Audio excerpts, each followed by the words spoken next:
歡迎嚟到我哋 Mortgage Cafe 嘅會客室啊！我哋呢個 channel 咧係會邀請一啲關於樓宇買賣啦，同埋做按揭有關嘅行業或者嘉賓咧嚟同我哋做一個訪問，俾大家更加詳細咁了解喺英國買樓，同埋如果要做按揭嘅話咧，究竟個流程程序係點啦，同埋一啲重要資訊嘅。咁啊，事不宜遲啦，我哋呢一集咧就邀請到喺英國嘅法律助理 Ray Chan 咧嚟同我哋做一個訪問，關於英國買樓嘅流程啦。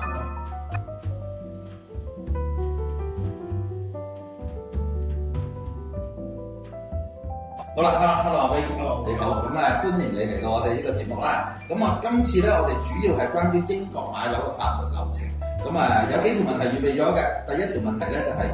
喺英國買樓咧，幾時開始已經需要開始揾定律師啦？喺 cash buy 同埋 mortgage buy 咧，究竟係有啲咩分別嘅咧 ？OK， 嗱，如果揾法律代表咧去做買賣樓宇嘅話咧，咁其實分兩 part 啦。咁頭先正如你所講，就已經分 cash buy 同 mortgage 啦。OK， 咁其實 cash buy 嘅話咧，只要你嗰個嘅 offer 一接收到嘅話咧，即係你嗰個bid價已經嗰個 purchase price 已經接受咗嘅話咧，咁你咁係即刻揾律師㗎啦。OK， 咁但係如果咧調翻轉啦 mortgage 咧，因為比較 complicated 啲啦，咁所以變相咧係你要收到 mortgage 嗰個即係正式批咗個 mortgage 嘅話，你先可以揾律師嘅。咁如果會咁樣會比較穩妥啲嘅。即係起碼知道有銀行話俾你聽會肯借錢俾你啦。係啦。點解有呢個安排嘅？嗱，因為其實咧 cash buy 嘅話簡單啲而言，你就係已經有嚿錢喺度，咁其實基本上你就已經係 ready to go， 可以去 process 去所有買賣嘅流程嘅。咁但係咧，如果你變相你係 mortgage 嘅話咧，咁但係如果你發覺你做下我哋文件，發覺你冇任何嘅 lender 或者冇銀行借錢俾你嘅話咧，咁其實你會蝕咗嘅時間啦，同埋蝕咗啲律師費啦。咁律師費裏邊再產生好多唔同嘅查冊費用咧，咁其實相對嚟講咧，亦都會嘥好多錢嘅。咁所以咧，其實就真係要預備好一個由銀行發出嘅我哋叫做 decision in principle 啦，或者 agreement in principle 啦。咁啊，行內稱係 DIP 或者 AIP 啦，咁就會先至再揾有關嘅律師咧，就會順暢啲嘅。好啦，咁委託律師之前咧，咁其實作為買家有啲咩需要預備定嘅咧？嗱，其實任何情況啦，又喺特別買賣樓宇啦，咁其實大家作為一個買家嘅話咧，都想成個買賣流暢嘅，咁我都會建議你哋買家嘅話咧，咁就會準備 well prepare 之前嘅所有相關文件嘅，最基本咧就係 ID proof 啦 ，OK。咁如果特別喺英國買賣樓宇嘅話咧，咁其實因為喺個 ID 同埋嗰個verification 嗰方面咧就比較嚴謹啲嘅，咁 ID proof 嗰啲咧咁麻煩啦，如果任何買家嘅話咧，咁英國政府咧係會承認咧 passport 嘅 ，OK， 咁同埋 driver license。咁當然啦，最好嘅話咧就係用 passport 啦，咁會比較清晰啲啦。咁 driver license 嘅咁亦都英國嘅 driver license 真係好處，亦都有埋個地址喺度嘅咁樣。咁另外咧就係 address proof 啦。咁就一般而言咧係好多銀行啊，或者甚至乎我哋法律代表咧都要求近3個月嘅住址證明 ，OK。咁嗰啲住址證明係包括邊類型嘅嘢咧？就係第一就係個 bank statement 啦，或者係 council tax 啦，或者係你啲水電煤嘅費用單啦。咁但係有一樣嘢你要留意嘅，因為喺英國咧好多住址證明咧，咁同埋喺英國嗰方面嗰啲住址證明咧，好多未必會真係完全係你個名嘅。咁可能啲 short term 咗啊，或者有甚至乎淨係你個 last name 啊，咁呢樣嘢咧你要留意翻。咁咧我哋一般而言咧，稍微律師會嗰方面咧都要去承認翻，要睇翻咧你嗰個住址證明咧係咪你哋個全名啦，或者係你哋個 short 名，即係嗰個 short term 嘅嘢啦，而唔好淨係得個 last name 啦，咁未必會 valid 嘅。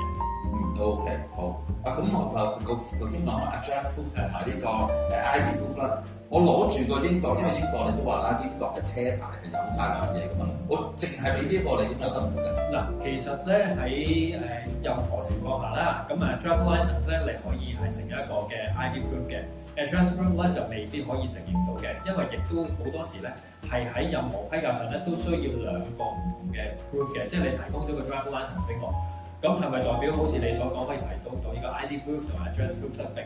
不可以嘅？address proof 你個 additional 仲要俾多一份文件俾我哋啦，去確認翻同你個 driving license 個名係一樣嘅話，先可以為之2個 valid 嘅 proof 嘅。OK， 我咁諗都幾清晰講咗究竟點樣提供個 proof 啦。好啦，咁預備好文件去揾律師啦。咁其實整個嘅買賣程序，我當已經揾到一間理想嘅物業啦。整個嘅律師嗰個流程咧，個程序個買賣程序咧，其實要幾耐時間到咧？你講由委託到我哋啦，到成交咧，一般而言咧，咁就要分階段嘅。咁如果你話 cash buy 嘅話咧，咁可能2至3個月已經可以啦。咁 mortgage 嘅買家嘅話咧，咁可能要3至4個月嘅。如果有效地縮短咧，都係建基於一啲有 well prepared 嘅買家或者係嗰個嘅 purchaser 啦，呢個係最重要嘅。咁如果你可以係好穩妥，已經預備好晒我哋或者係甚至乎 mortgage 嘅或者係 lender 需要嘅文件嘅話，咁呢一樣嘢係會加快到你哋嘅買賣速度嘅。咁啊，即係最基本 bank statement 嗰方面一定要準備好啦。咁頭先所講嘅 ID proof 啊等等嘅嘢啊，或者 address proof 啊，要預備好晒所有嘢啦，咁可以令到成個流程會 smooth 啲。Mortgage Cafe 係一個關於英國物業按揭嘅頻道。如果你考慮緊買樓、轉按或者想了解更多關於樓宇按揭嘅資訊，快啲 like、subscribe 同埋 share 我哋嘅 YouTube channel， 助你輕鬆踏上置業之路，一齊精明理財，實現安居夢想。又咁講啦，我哋咧經歷過一個 case 咧，就係曾經試過有個係一個 mortgage buy 嘅買家咧，用咗1個半月時間就已經係完成晒成個由揾咗樓至到成交個程序咯。佢做啱咗啲咩？主要可以咁快咧？覺得首先佢最重要一樣嘢咧，就係揾到一個可信嘅 broker 啦。OK， 咁但係咧，亦都最重要咧係佢係喺自己咧已經係喺申請按揭之前咧，已經係問清楚所需嘅資料同埋文件。咁然後佢係 well prepare 晒所有嘢咧，跟住開始 go on 個 process 嘅。咁呢一樣嘢其實就係我頭先所講嘅，佢已經好快已經可以 brainstorm 到，甚至乎協助到我哋律師啊、法律代表啦，或者甚至乎屋卡呢裏邊啦，咁可以縮短到好多時間，可以 draw 到我哋要嘅嘢，俾到更加有方便我哋去睇嘢嘅時候咧，咁我哋將嗰個買賣嘅流程咧縮短咗嘅。咁所以咧，咁當然啦，加上就係亦都係嗰個一個樓宇買賣嗰方面，亦都唔係話太過 complicated 嘅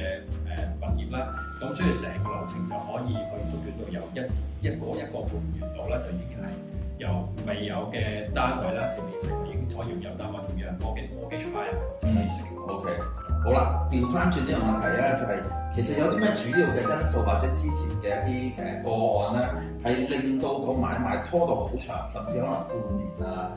8個月啊，我哋都聽過啦。有啲咩原因係咁長嘅咧？其實如果由我哋接手 case 嘅話咧，咁至到導致到個案件拖長咗咧，咁有幾個因素嘅。咁第一樣嘢咧就係固之有一個叫 chain 嘅 purchase 啦。咁咩叫 chain？嗱 chain 嗰方面咧，其實就當一個比喻，就係話當一個買家你準備買嗰個單位係 A 單位嗰個業主，佢係諗住買另外一個單位嘅 B 單位嘅話咧，咁呢一個嘅連貫鏈啊，咁所以變相咧就叫 chain bar 嘅。因為喺英國買樓就同香港唔同嘅，喺英國嗰方面咧好多咧係樓換樓嘅情況嘅。咁當樓換樓嘅時候，咁佢哋個 B buy 啊，即係你個 seller 嗰個咧，就等於你夠錢去買第2個單位嘅時候，咁一個連貫效應嘅情況下咧，就會導致到加長咗，甚至乎因為要等其他嘅related property 啦，我哋叫做其他嘅買家啦，咁就佢哋可能要 satisfy 所有嘢嘅時候咧，咁先可以進行一個嘅 chain 成個 chain 嘅買賣嘅。咁所以呢啲嘅流程就變咗我哋係勾落我哋嘅control啦，咁係有第3、第4方嘅 party involved 咗入去咧，咁所以變相就未能夠可以好短時間度買賣啦。咁另外一樣嘢咧就係要留意嘅係有啲嘅我哋嘅 leasehold 啦嘅買家啦，咁因為 leasehold 咧，咁好多時你會知道咧係有牽涉一啲管理公司嘅。咁管理公司咧，其實咧作為一個買家嘅話咧，咁我哋作為即係代表買家咧，我哋都要去確保翻任何買家咧嗰個權益冇受到任何嘅威脅啊、損耗啊嘅嘢。咁所以我哋就要不斷查證好多嘢嘅。咁如果 leasehold 嗰啲咧牽涉到一啲管理公司嘅話咧，管理公司我哋需要要求係提供一啲 management plan，